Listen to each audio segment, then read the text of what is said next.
It is a dark and stormy night on Spooky Hill. The moon hides behind the dark, foreboding clouds, and the wind whips the treetops.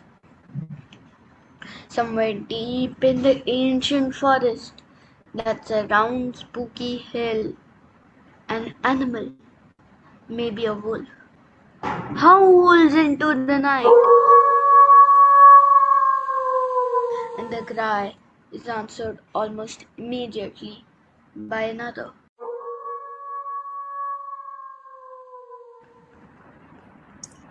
The clouds momentarily part, and the moonlight reveals two small figures emerging from the ancient forest and hurrying up the long winding path towards the imposing building that sits on the crest of Spooky Hill. Spooky Hall is really more of a castle than a hall, with high, dark stone walls, ornate glass windows, and a huge, imposing oak door that it looked like it could keep an army at bay. Despite numerous windows, the hall appeared to be in total darkness, with not one welcoming light, signaling that anyone is home. As the two children approach the entrance to Spooky Hall, they pause, looking apprehensively at the huge wooden door and the dark, uninviting building behind it. They start to talk in hurried tones, gesturing to the hall and the forest below, before eventually appearing to come to an agreement. They start forward once more. There it is again, Jack. I tell you, I think it is a wolf. We have to stop here and see if anyone is in. We really don't have any choice. I know, Mary. But look at this place. Looks like the castle from every spooky TV show I've ever seen. Look, it has a moat, a drawbridge, and even gargoyles. I tell you, this place gives me the creeps. And I think we should continue on the path. Maybe there will be another house or a village or something. Don't be silly, Jack. It's just a small building and we can see for miles on this hill. There's nowhere else to go. It looks like it's going to rain any second. And don't forget the wolves. I bet there isn't anyone in anywhere. Look, there are no lights on. Who would sit in darkness on a night like this? We still need to try. Without our tent pole, we will get soaked. And who knows what other wild animals might be lurking in the forest. Oh, monsters. What did you say? Oh, nothing, Mary. You aren't letting your imagination get the better of you again, are you? Just remember the trouble you caused when you were certain that pirates were digging for treasure at the end of the street. Dad had to spend ages on the phone, apologizing to the telephone company. Well, I admit I was wrong about things that time, but don't you think it is a little fishy ending us up here with the phones breaking, the signpost pointing the wrong direction, and the giant black dog running off with a tent pole? You're being silly, Jack. It's just a series of unfortunate coincidences, and we are lucky the path led to this place at all. I suppose you may be right, but I would rather look for somewhere else all the same. Well, you can do what you like, but I'm going to knock on this door and see if there is anyone here who can help us.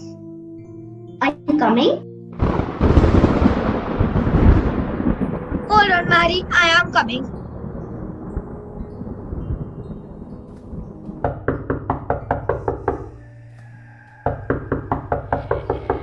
Come on, Mary, there's no one in. We best get back to the forest path and see if we can find another house. No. Hold on, Jack. It's opening.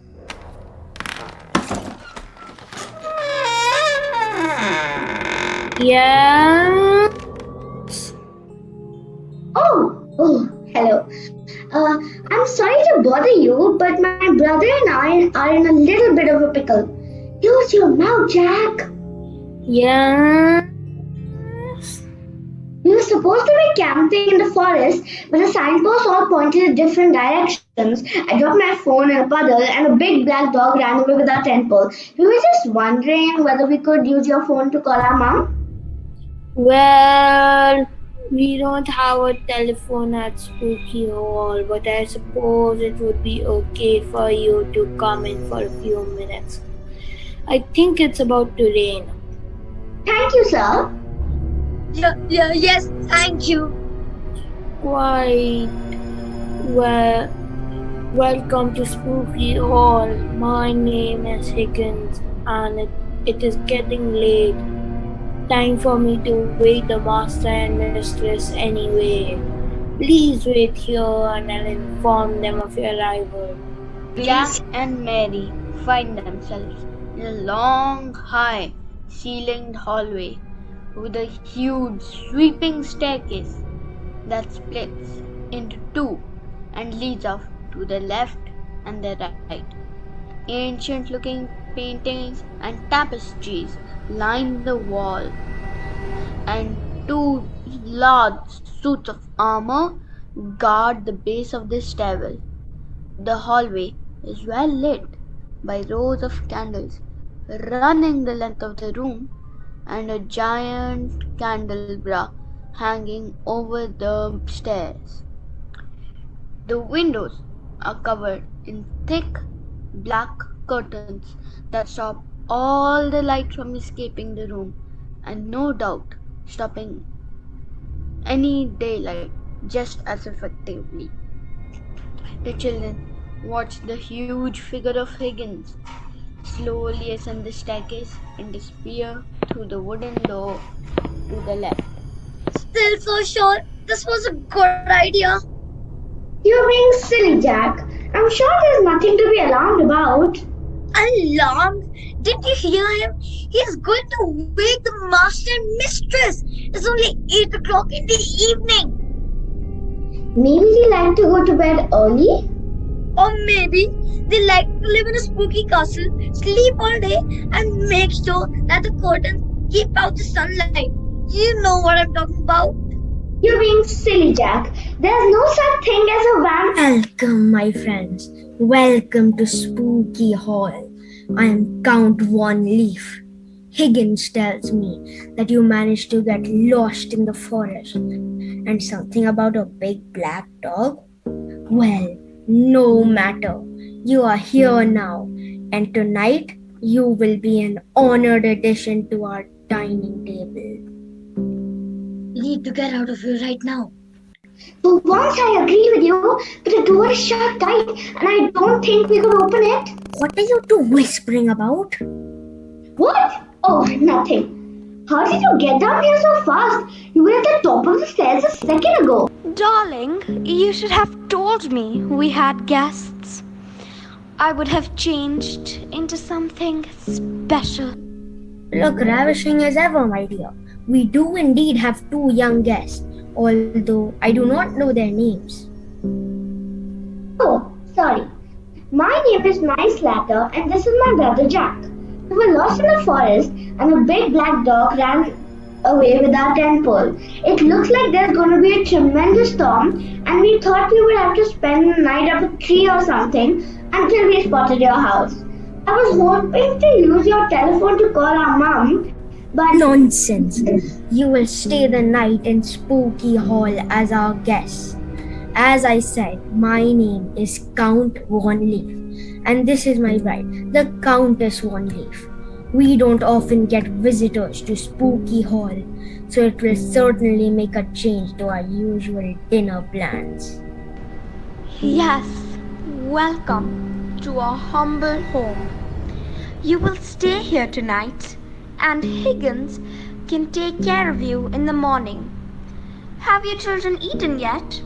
I am dying for a bite myself, but we'll wait until dinner time. Higgins!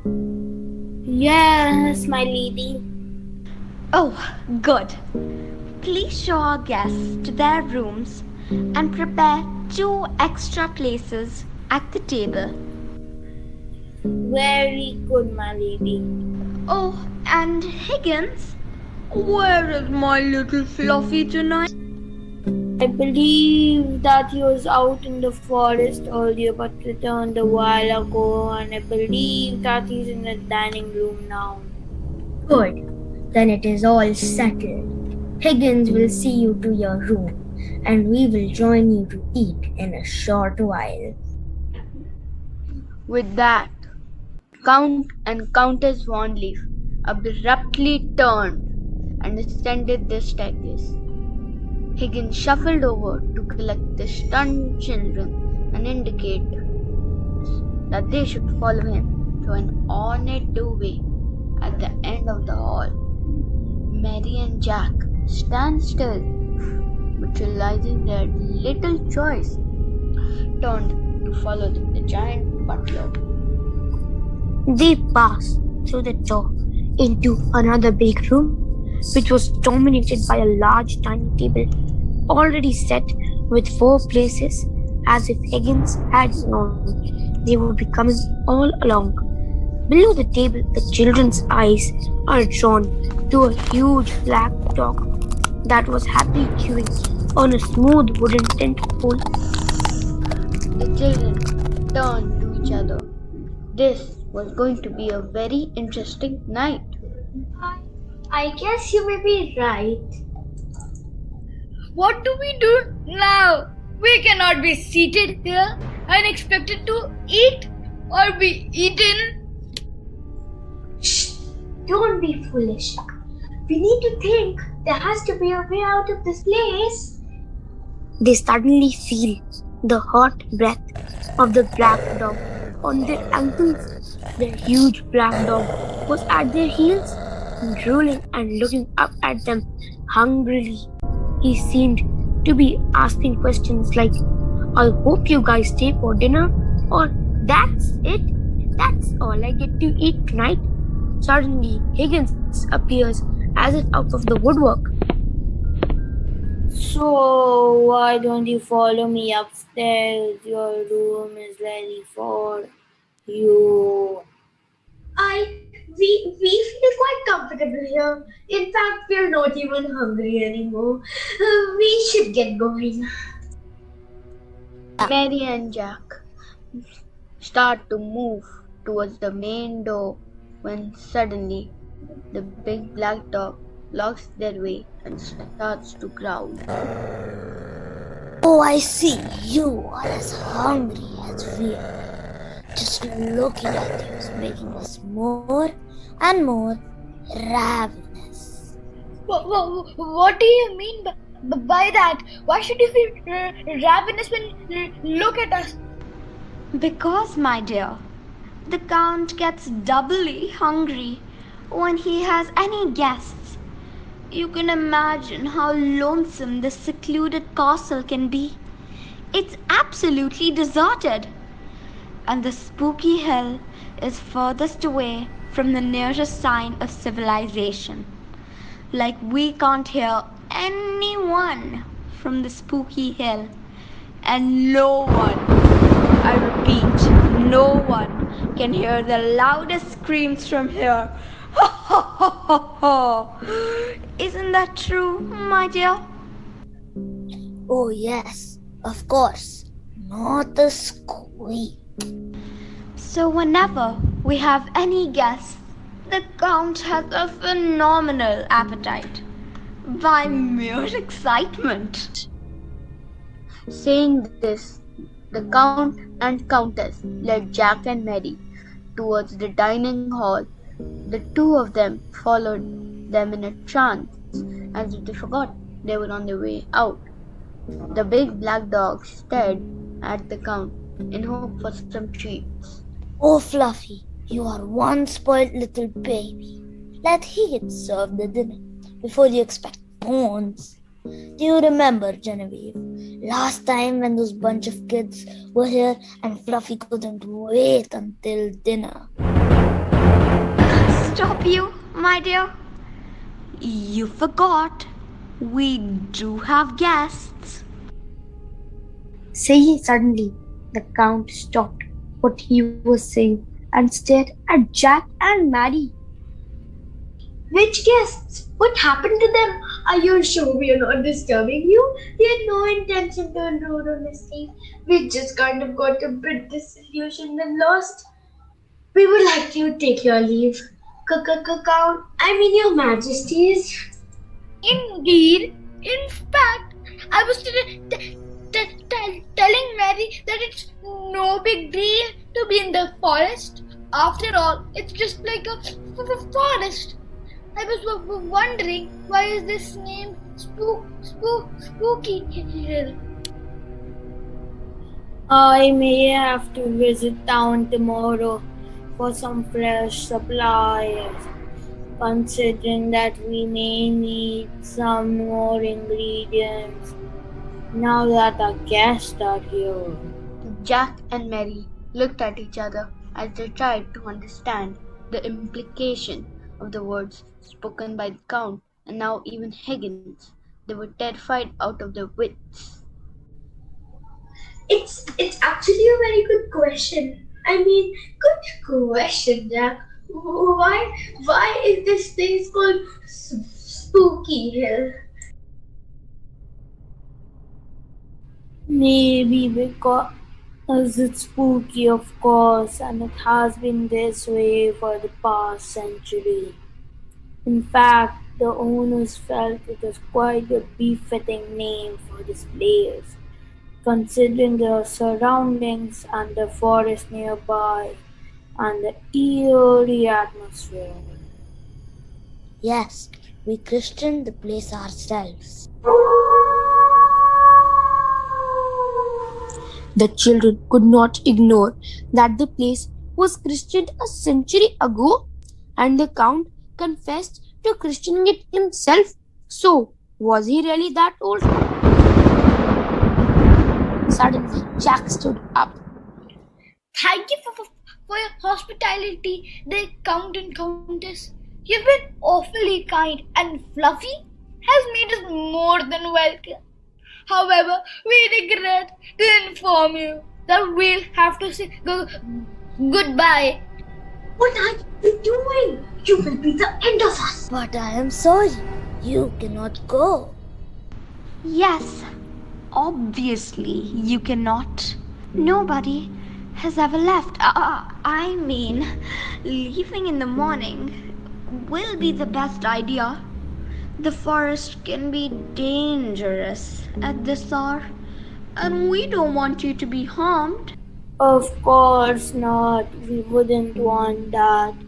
We are here to serve all your needs and make you feel comfortable.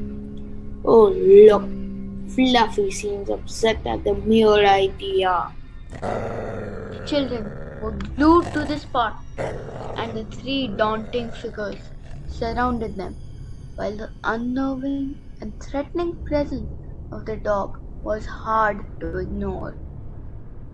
The Count and the Countess exchanged hungry glances while Higgins continued to smile and display a row of dangerously dark teeth as he petted the black dog.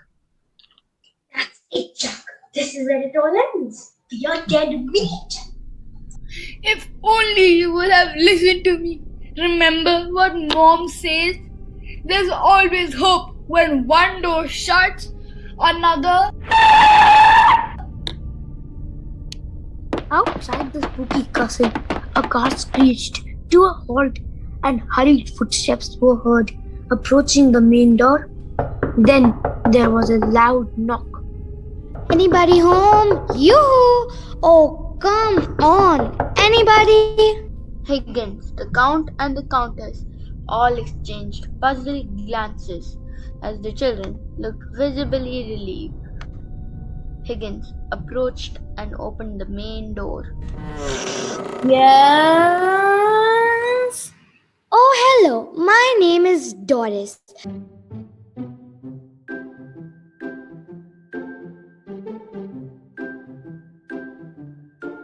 By the way, are you okay? Why are you talking like that? Ah, well, can I use your phone? Actually, I'm looking for my children.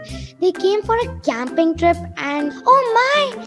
There you are, both of you. Excuse me, mister. Give way.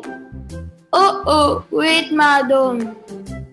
Jack and Mary, you mischievous little scamp. Mommy! We are so happy to see you! The children rushed to the new entrant in what can be safely termed as a life-saving sprint. The lady was dressed in a powder pink skirt and a matching top and exactly the same shoes. Even her earrings and spectacles matched impeccably with her powder pink outfit. She looked like a walking candy floss. I beg your pardon. You can't come in and intrude into our property. This is outrageous and preposterous. Calm down, my dear. Let us find out what exactly is the matter. What has caused this rude intrusion to our fantastic dinner plans? That's our mom! That's our mom! Mom, this is Mr. Higgins and this is Count and Countess One Leaf. They were saying we will be a delightful addition to the dining table. Jack, stop. Hello, I am Doris.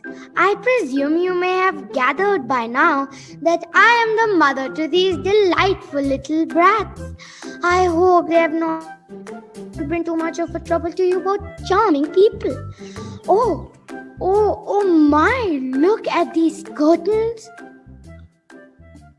Doris walked and stared at the exquisite and ornate woodwork in the lavish drawing room that spoke volumes about the majestic lifestyle of the Count and Countess Von Leaf. This is exquisite. Where did you get these curtains? Wow. This is one of the best curtain fabric I have ever touched. You must have really spent ages in finding this fabric. I must tell you about that time when I went to the Walmart and needed the exact same resin shade. But they didn't have any. Can you imagine? The salesman asked me twice, which shade was raisin. He did not know raisin. I know reason. It's that very dark shade of purple. It's almost black. Excuse me, madam. I don't know what you're blabbering about. What is Walmart and why did you have to go and buy curtains yourself? And please speak a little softly. The entire spooky hall seems to be echoing with your shrill voice. Dear Genevieve, I am sure you do realize that the Madame Doris is here to collect her children, and we must not forget our manners, and we must invite her to join us for dinner. The Count and the Countess exchanged grave glances and seemed to understand each other at once. The Countess smiled a beautiful smile and nodded her head. Of course, you must stay for dinner, Miss Doris. Mom, we must go home. We want to go home. Now that you say dinner, I do feel pretty hungry. Jack, do it on. I think we can surely be on our way soon after dinner. Mom, we do want to get out of here. This lady and that deep red gown may not be as charming as she looks. Did you see her vintage design gown? Oh my, dear Countess Genevieve. I love your gown. It's one of the most elegant and dainty dresses I have seen in a long time. Did you get it stitched by Madame Molly in downtown? She is a good tailor, but terribly expensive. I've often thought of, but never gotten anything stitched from her. You, my dear, look ravishing in that gown. Oh, well, really, that is kind of you to say. I have always had this dress in my cupboard, it seems. No one has ever praised my dresses before. I thank you once again, Madam Doris. Oh, not at all. I know a cheaper tailor. Her name is Miss Edwards, Miss Rose Edwards. She has a good hand with the latest designs. As well, I must tell you about what happened to Rose's husband. Dear master, like I said before, that dinner is served and we must proceed. I suppose you have not forgotten that we do follow some nightly rituals, and now that we have guests in Spooky Hall, we might need some extra things to do. Already, Jack, Mary, you must sleep on time as we have an early morning drive back home. Let us rush to our dinner and I will put you to bed. Mom, we can't sleep here. Everything seems strangely creepy. Really? Why do you say that? For one, the Count said he christened the place 100 years ago. And secondly, he said whoever comes here never leaves. Jack is right, Mom. The Countess became strangely agitated when we mentioned we wanted to leave. Oh, what is the matter? Is everything all right with all of you? We must proceed for dinner. Indeed, like I said before, I am famished. The entire party moved towards the dining hall, and Doris held on to Jack and Mary firmly as she looked at the old oil paintings that adorned the wall, and suddenly her gaze was fixed on one portrait of a lady dressed gorgeously in a flamboyant gown with a gentle smile and kind eyes. Who is that? If you don't mind me asking. That face looks strangely familiar. Oh, that is my dear grandmama.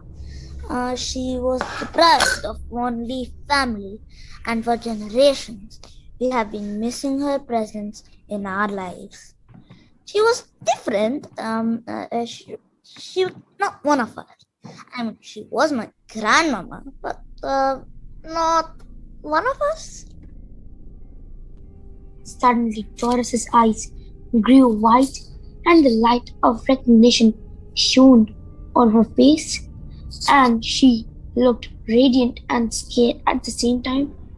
She stared at the beautiful lady in the portrait and knew why she looked so familiar. Expressions on her face resembled the moving shades on a sunset sky, from curiosity to fear to confusion to realization and finally to determination. It seemed Doris knew exactly what to do now. Mom, what is wrong? Let us go. I say let us skip dinner. Oh, nothing, my darling. Let us eat. It's strange that you asked about my grandmama. Dorothy, she was quite popular in her times. Madame Dorothy was different but unusually kind. It was strange to have someone so kind in the spooky hall. She liked roses and lilies that grew in the garden. She made sure that all the vases were adorned with fresh flowers. She was strange that way. It's not strange to like fresh flowers and morning and sunlight. In fact, it's strange that you have such thick dark curtains that don't let any light in. The senior count had been loitering in the forest one night when he had met her. She was clearly lost, and the senior count fell in love with her. The moment he saw her face, oh, poor Dorothy, how miserable she was initially. Maybe that's why she had a rather short life, just 90 years. Yes, dear Grandad was inconsolable when Dorothy passed away. It took him years to recover. They were very happy together. That is an interesting story. I have heard that there was a lady in our village who went up the spooky hill and never returned, but that was maybe many, many years ago. I have heard that story too. So, let us talk about your dresses, Countess. Do tell me more about them. That's this black gown that my mother gave me. The Countess got deeply engrossed in conversation with Doris and spoke about her dresses at length while the Count and Higgins exchanged uncomfortable glances and the children looked confused. Suddenly, Doris sprang from her chair. The dinner was sumptuous indeed. Now we must take your leave. Oh, that won't be possible, my lady. It is late, and I insist that you stay for the night so the master and mistress are assured that the guests are in good hands. You said you will leave in the morning. Why do you talk like that? That won't be possible. No, I mean, is there a problem with your throat? I know a medicine that will cure in an instant. Mom, stop! What are we going to do? So you take a spoonful of honey, add a dash of ginger and freshly ground cinnamon, and have it twice daily. And don't forget to wash it down with some warm water. Come, Jack and Mary, it's time we leave.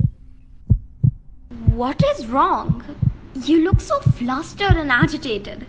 Maybe you should stay the night. It is very late and quite unsafe, I must say.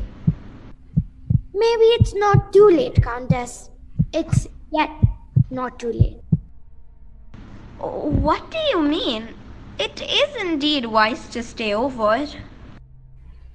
Just like Dorothy, who stayed over for one night and could never return.